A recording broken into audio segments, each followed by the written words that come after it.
So the next question I wanted to take in a different direction and talk about an encounter I had on a train in China some years ago, probably 15 years ago.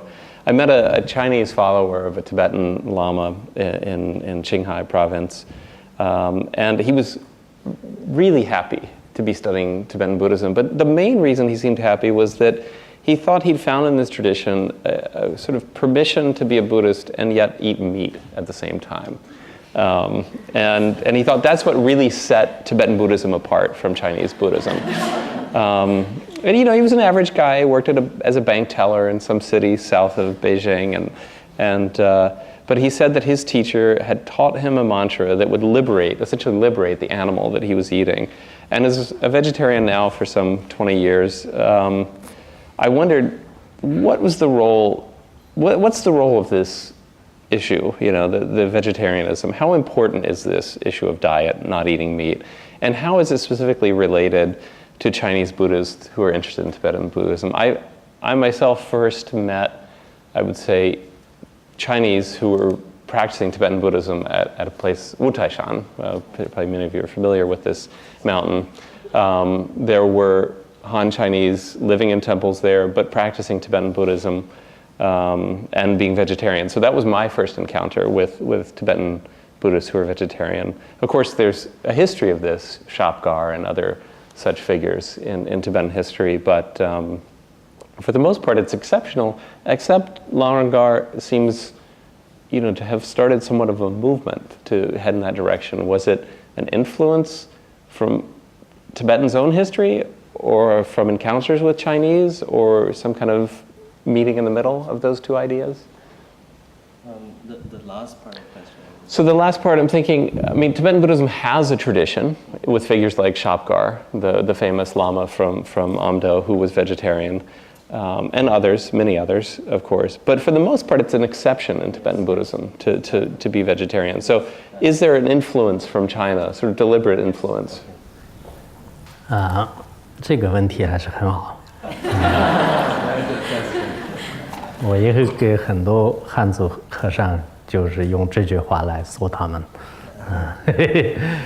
这样的这个问题呢，实际上刚才这位和尚呢，可能确实也是属一些其他的一些上师的一些不同的。现在也是这样的，大多数的藏传佛教的寺院和一些出家人呢，都是素食为主，也有一部分这个可能也有吃肉的这种现象有，但是我个人呢，就这几年大概10多年以来一直强调就是吃素，吃素的原因呢，实际上我学习了汉传佛教的这个传统，我觉得这是非常符合大乘佛教。后来我们在藏传佛教的这个大乘的这些上师们的教研当中，也再次的去分析的过程当中，实际上呢，因为以前藏地就是